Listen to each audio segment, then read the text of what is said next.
Já, til hamingju Kristján. Já, takk. Þú varst að koma í mark úr 7. hlaupinu, 37 km fjallarhlaupi. Hvernig var þetta? Þetta er alltaf erfitt. Þetta er mjög erfitt hlaup en gríðarlega skemmtilegt. Ég mæli, það er alveg synd hvað hérna skuli ekki fleiri spreyta sig í þessu hlaupi. Hefur þú tekið þátt áður? Þetta er fjórða skipti sem ég verið þetta. Alltaf farið í 7. Já, alltaf 7. Þannig að þú ert reynslubollið þarna? Já, þetta er svona, það er ég og nokkrir aðrir sem hafa svona tekið ástfóstri við þetta hlaup. Hvað var tíminn hjá þér?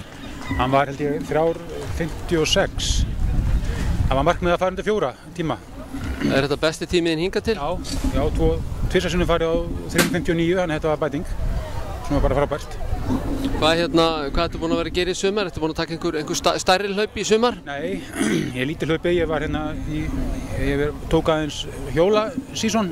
Var í liði í Vá sæklaþróninu og hljóp eiginlega ekkert frá í október og svo byrjaði ég að hlaupa aftur eftir að Vá-keppninni lauk. Það var hann í smá meiðslum og svona breytið til sko.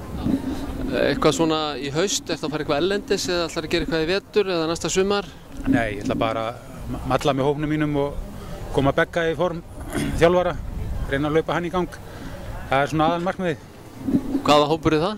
Það er Árbæjarskokk.